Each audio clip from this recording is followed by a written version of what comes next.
Abertura. Imagens em sequência das sedes dos superiores tribunais e do Supremo. À esquerda, com letras em caixa alta, Grandes Julgamentos. Olá, o Grandes Julgamentos está Apresentador, no ar. E Alexandre nesta edição Matula. temos uma novidade.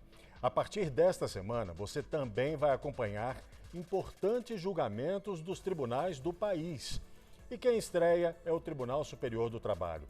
Vamos ao julgamento de 2014, onde os ministros da subseção 1, especializada em dissídios individuais, decidiram por maioria que a estabilidade conferida pela Constituição Federal ao trabalhador que é dirigente sindical não se aplica quando ele ocupa o cargo de confiança.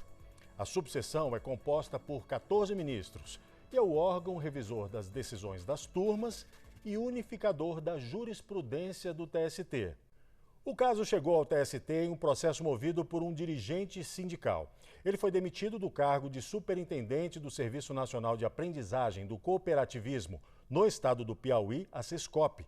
Em decisão anterior, a sexta turma do tribunal havia convertido a reintegração do empregado em verbas indenizatórias pelo tempo restante da estabilidade sindical, já que a dispensa ocorreu durante o curso do mandato sindical.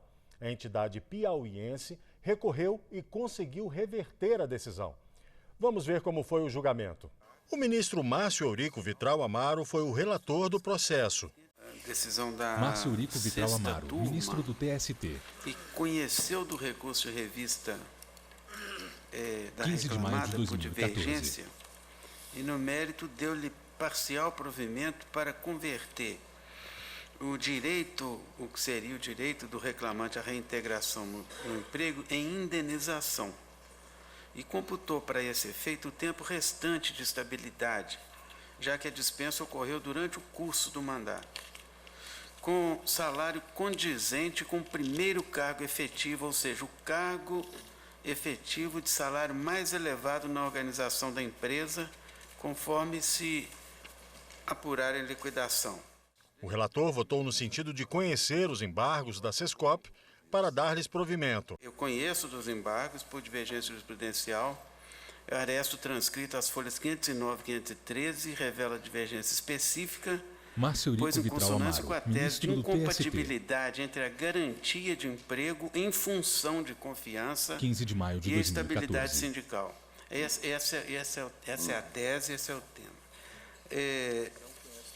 Eu não conheço do recurso dos embargos do reclamante. Busca-se a proteção da figura do dirigente sindical, a fim de resguardar o empregado e o próprio sindicato de atitudes de represália do empregador e permitir a profícua atuação do dirigente na defesa dos interesses da categoria profissional. Importante a menção a empregado sindicalizado, o que sinaliza a necessidade da existência de vínculo com o empregador. Não é o que se verifica, todavia, se o trabalhador exerce única e exclusivamente e, ademais, desde a contratação, função de confiança.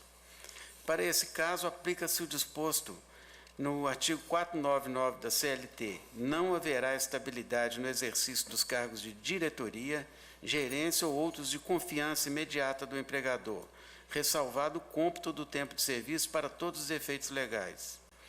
A função de livre nomeação reveste-se de caráter precário e alicerça-se no elemento fidúcia, de maneira que os interesses do empregador que a deposita sejam defendidos por aquele empregado a quem conferida prioritariamente. Daí a previsão legal de que a função é de livre nomeação e livre exoneração. Por quê? Cessando o mencionado elemento de confiança, não há como manter-se o vínculo laboral. Logo, em princípio, o reconhecimento de garantia de emprego implicaria a perpetuação do trabalhador na função de confiança, o que, sem dúvida, afronta o artigo 499 da CLT. O ministro João Oreste Dallazen destacou a importância do tema discutido no processo. Ele acompanhou o entendimento do relator. Não há divergência de minha parte. Apenas gostaria de realçar a relevância desse caso, sim, porque é um caso singular. Se bem entendi, o empregado foi admitido desde logo João Oreste Dallazen, ministro do TST. Confiança típico. E nesta qualidade pretende que lhe seja 15 de assegurada a maio de estabilidade de 2014. dirigente sindical, ou seja, compatibilizar estabilidade de dirigente sindical com o exercício de cargo de confiança típico e indiscutível. Não houve exercício de cargo efetivo quando da admissão. Esta circunstância, para mim, é decisiva, porque, logicamente, não consigo divisar compatibilidade para o desempenho de cargo de confiança típico e estabilidade sindical, pela natureza do exercício do cargo de confiança, que é, como todos sabem, suscetível de destituição, a contar da confiança ou não do empregador. Agora, a igreja turma, não obstante, se bem entendi também, haja concluído que há essa incompatibilidade, optou por acolher uma indenização substitutiva. Sua Excelência, o ministro relator, a meu juízo, de forma absolutamente correta, acolhe para afastar esta indenização substitutiva, já que não há, na forma do artigo 499 da CLT, não há como se reconhecer essa estabilidade no emprego. De modo que, de minha parte, louvo, dou o voto, Sua Excelência, o ministro relator, e o acompanho. A divergência foi aberta pelo ministro Alexandre Belmonte. O artigo 499 da CLT parte do pressuposto de que o empregado é detentor do cargo de confiança originário de um cargo efetivo. Se o empregado já foi admitido na função de confiança, caso dos autos, ele pode ter estabilidade, porque a função de confiança, neste caso, é o próprio cargo efetivo. O trabalhador já foi nele admitido.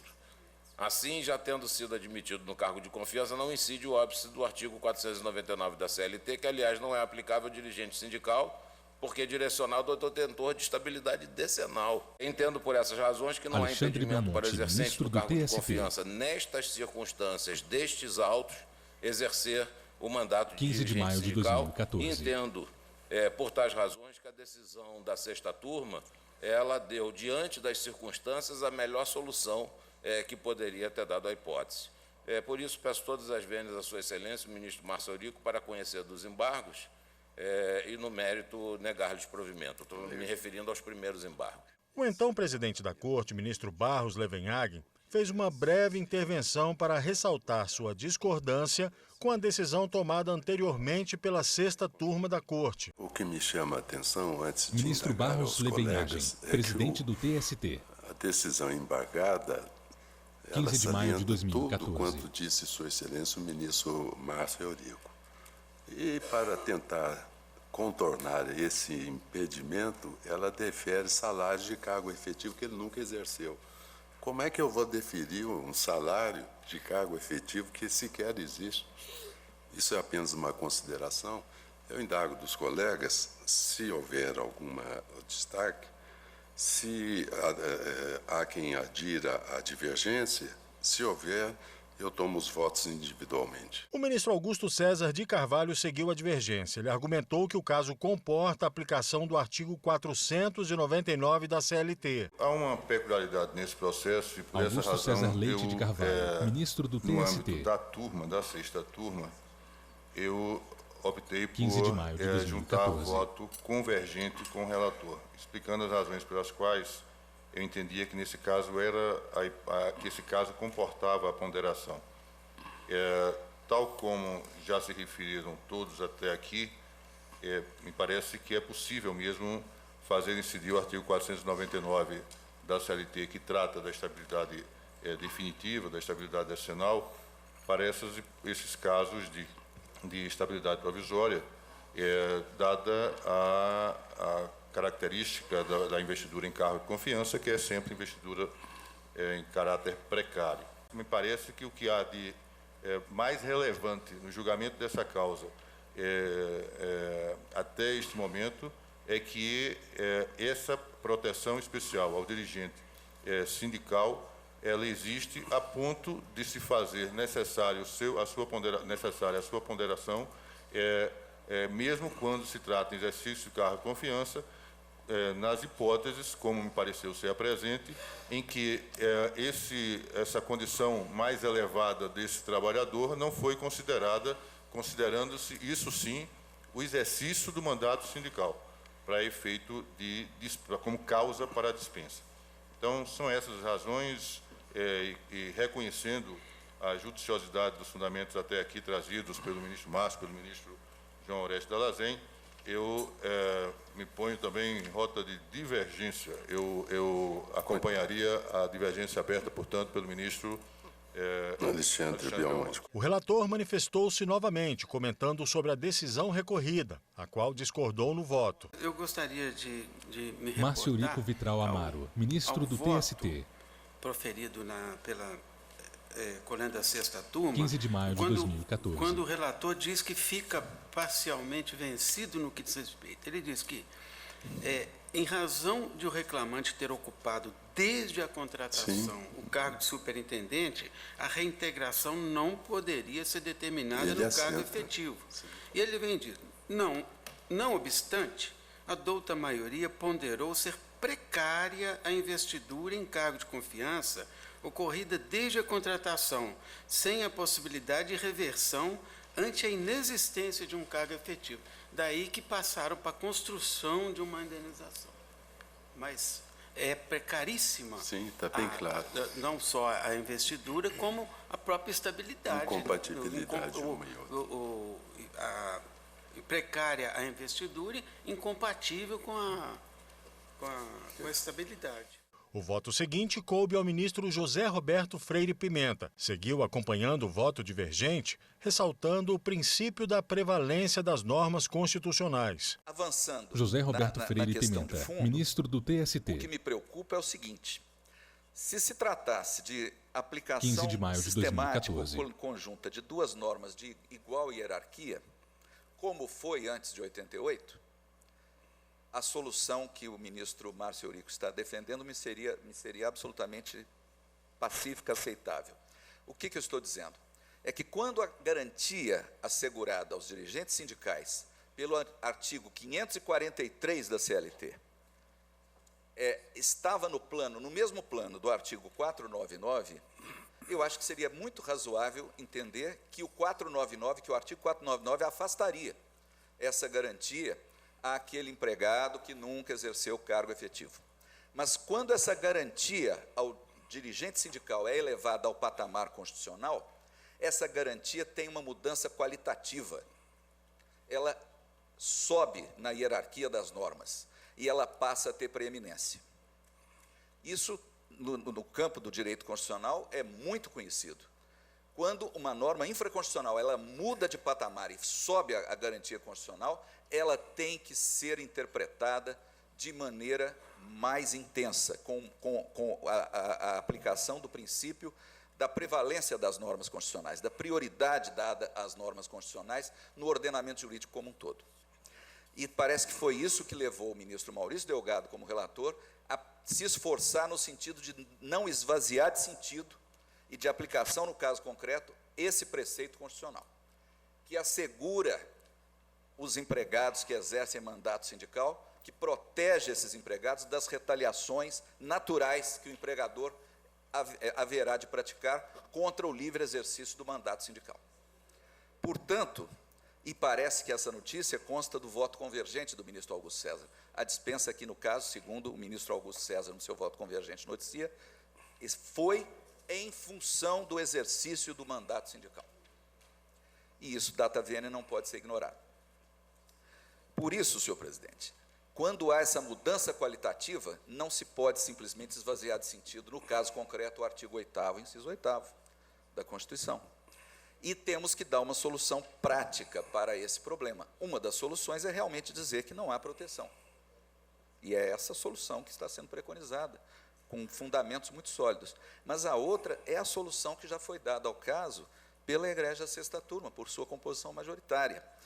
E aqui me parece que a solução que foi adotada, de se adotar um critério por analogia com o 460 da CLT, é uma solução que não afasta de incidência, no caso, essa proteção constitucional. Se nós dissermos que o empregado que já foi contratado diretamente a uma função de confiança não tem a garantia de emprego prevista na Constituição, no caso de ter sido eleito e exercer o mandato sindical, nós estaremos afastando importante parcela dos empregados brasileiros da possibilidade do livre exercício do mandato sindical. E me parece que essa solução não será, com todas as vênias e respeitando os posicionamentos em contrário, a solução mais adequada do ponto de vista constitucional. Por uma ponderação de valores, portanto, eu peço vênia ao eminente ministro relator para acompanhar a divergência. No próximo bloco, seguiremos com os votos dos ministros da Subseção 1 especializada em dissídios individuais, a SDI 1 do Tribunal Superior do Trabalho. Voltamos já. Vinheta de intervalo. Imagens em sequência das sedes dos superiores tribunais e do Supremo. À esquerda, com letras em caixa alta, grandes julgamentos. Vinheta de retorno do intervalo. Imagens em sequência das sedes dos superiores tribunais e do Supremo. À esquerda, com letras em caixa alta, Estamos de volta com grandes grandes julgamentos. Vamos acompanhar os votos dos demais ministros que decidiram ser incompatível a estabilidade sindical com o exercício de função de confiança. Efetivamente, o reclamante exercia um cargo de confiança, alta confiança, diria, porque era superintendente. Acho que a questão fundamental, no meu modo de ver, é se responder à seguinte indagação. O reclamante, exercente dessa função de confiança, pode ser eleito e exercer o mandato sindical? Me parece que essa resposta é afirmativa. Se a resposta é afirmativa, se ele pode exercer o mandato sindical, deve ter a proteção, ao meu modo de ver, da garantia do emprego, para o pleno exercício desse mandato sindical ao qual ele não está impedido. Inclusive para evitar as represálias que, segundo consta no acordo regional, ele sofreu.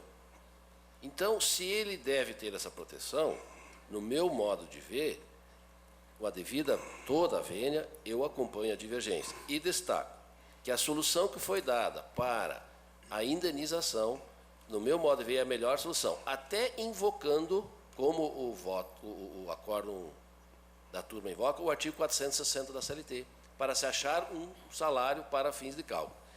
Não me preocupa a questão do artigo 499 da CLT, que, no caso, ele deveria ser aplicado, no meu modo de ver, analogicamente, pois estamos tratando de uma estabilidade provisória, já que esse artigo é dirigido à estabilidade decenal.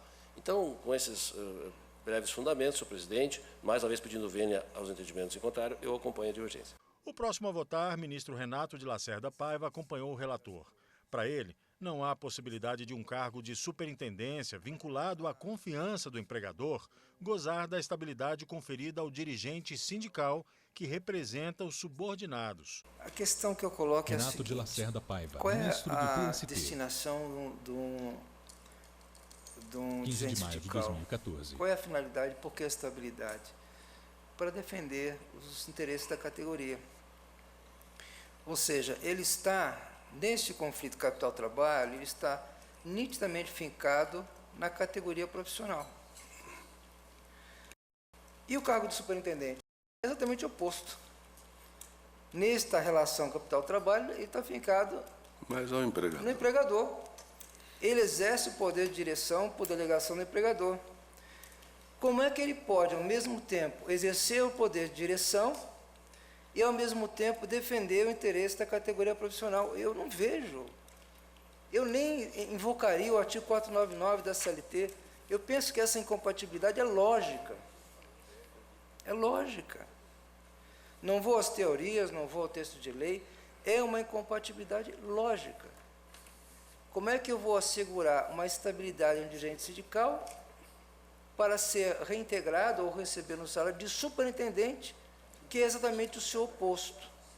Então, com esses brevíssimos fundamentos, eu peço vênia à divergência e acompanho o relator. Acompanhando a divergência, o ministro Lélio Bentes citou uma norma da Organização Internacional do Trabalho para fundamentar o voto. Essa aparente contradição ressaltada pelo ministro Renato, ministro do TST, foi objeto de pronunciamento do Comitê de Liberdade Sindical da Organização Internacional do Trabalho, que concluiu que os ocupantes de cargos de gerência e supervisão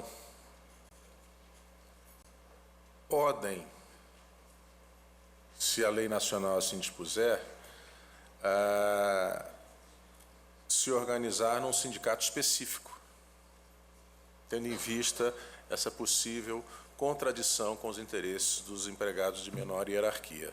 Todavia, o sistema sindical brasileiro não consagra essa possibilidade. E mais, ainda que houvesse a possibilidade de se organizarem em sindicato próprio, como bem ressalta o ministro Carlos Scheuermann, a esses empregados eleitos seriam asseguradas as garantias derivadas da Convenção 98 contra os atos de interferência antissindical. No sistema brasileiro, uma dessas proteções, a mais importante, pode-se dizer, é a garantia provisória de emprego ou a proteção contra a demissão injustificada. De sorte que, considerando que, independente do status hierárquico desse empregado, que, sob a égide da legislação brasileira, permite a contratação para um cargo de demissibilidade ad nutum em circunstâncias normais, uma vez eleito por seus pares dirigente de entidade sindical, a meu juízo, incide, sim, a proteção prevista no dispositivo constitucional. Por isso que, pedindo a máxima vênia ao eminente relator, eu acompanho a divergência. A gente faz o nosso último intervalo para voltar daqui a pouco com a conclusão deste importante julgamento do Tribunal Superior do Trabalho. Não saia daí, a gente volta já. Vinheta de intervalo. Imagens em sequência das sedes dos superiores tribunais e do Supremo. À esquerda, com letras em caixa alta, grandes julgamentos. Vinheta de retorno do intervalo. À esquerda, com letras em caixa alta, grandes julgamentos. E o Grande Julgamentos está de volta. Vamos à conclusão Matula. deste julgamento na subseção 1, especializada em dissídios individuais do TST, na qual os ministros decidiram que a estabilidade no emprego, garantida a dirigentes sindicais, não se aplica quando estes exercerem função de confiança. Após pedido de vista em mesa, o ministro Aloysio Correia da Veiga votou por dar provimento ao recurso nos termos do relator. Ele discordou da aplicação do artigo 499 da CLT na decisão anterior proferida pela sexta turma neste caso. Aberta a cognição dos embargos por força da divergência judicial específica, eu, no mérito, entendendo que foi mal aplicado o artigo 499 pela colenda da turma, porque não havia violação direta e literal do dispositivo, única fonte de conhecimento. E, por isso, eu dou provimento e acompanho, Sua Excelência, o ministro relator, para, nos termos, é verdade, com um acréscimo de fundamentação com relação ao mau conhecimento, à má aplicação do artigo 499 da CLT, e por isso que acompanha o relator. Também acompanhando o relator, o ministro Guilherme Caputo reiterou a norma que estabelece não ser possível aplicar a estabilidade de dirigente sindical ao cargo de confiança. Que mais me impressionou, presidente, de tudo que foi dito até agora, é que nós temos uma regra, uma norma 15 de maio de 2014. Que diz que não há estabilidade para os exercentes de cargos de confiança. E ao irmos ao artigo 8º e invocar uma proteção constitucional ao exercente de cargo de direção sindical e emprestando a essa situação a estabilidade, a única coisa que eu não consegui ainda equacionar, presidente, mais ou menos na linha de uma das razões que Vossa Excelência expendeu da presidência, que me impressionaram mais, foi o fato de que, se assim formos proceder, nós teríamos que, efetivamente, declarar a inconstitucionalidade do 499, porque não há como compatibilizar a existência do 499 com essa situação, por mais que se queira dar e devemos dar proteção a questão do dirigente sindical. Eu estava também aqui, presidente, reunindo elementos aqui, porque queria também verificar como é que foi tratada a questão da represália, mas eu vou, Vossa Excelência, atendendo aí a sua solicitação, juridicamente há essa questão que eu não estou conseguindo ultrapassar na minha consciência jurídica. Como é que nós vamos reconhecer uma estabilidade havendo norma específica de incompatibilidade. Né? É uma incompatibilidade. Então, que ele faz, às vezes, de empregador, ele poderia se candidatar a cargo sindical, num sindicato de trabalhadores, enfim, eu realmente, essas questões que eu estava aqui a anotar aqui, tentar levantar, mas, em linhas gerais, presidente, essa questão jurídica, especificamente, eu não estou conseguindo ainda, de forma que eu também pedi no vênia a todos os entendimentos contrários, aí que acompanharam a divergência, eu também vou pedir vênia acompanhar o eminente relator. Para fundamentar o voto em que acompanhou o relator, o ministro Vieira de Mello Filho fez considerações sobre o regime jurídico a que está submetido o Serviço Nacional de Aprendizagem do Cooperativismo no estado do Piauí, empregador do homem que moveu o processo. Eu queria fazer umas ponderações, Filho, ministro do TST. Primeiro, considerando a natureza jurídica do Serviço Nacional de Aprendizagem do Cooperativismo do estado do Piauí. Trata-se de uma empresa com personalidade jurídica de direito privado, integrante do Sistema de Cooperativista Nacional e presidido pelo presidente do Sindicato e Organização das Cooperativas do Estado do Piauí. Essa é a natureza, com fiscalização pelo Tribunal de Contas do Estado. Tem como objetivo, dentre vários, segundo seu regimento, a organização e promoção dos empregados de cooperativas, cooperados e seus familiares. O reclamante foi eleito pelo Senalba, que é o sindicato das... vou chegar aqui na página. Empregados em entidades culturais, recreativas, de assistência social, de orientação e formação profissional no estado do Piauí. Na realidade, embora, em primeiro grau, afastou-se pelo artigo 499 da CLT a estabilidade do reclamante, por ser exercente de cargo de direção e gerência. No Tribunal Regional, entendeu-se que ele ocupava até a 7ª posição da lista e, por isso mesmo, ele teria estabilidade e, com uma simples frase, se afastou a discussão em termos do cargo de confiança, dizendo que o artigo 8º, inciso 8º, não fazia distinções. A nossa jurisprudência diz que o diretor eleito não possui a estabilidade pré-eleitoral. Há jurisprudência específica da Corte que afasta. E me parece que essa é a melhor solução.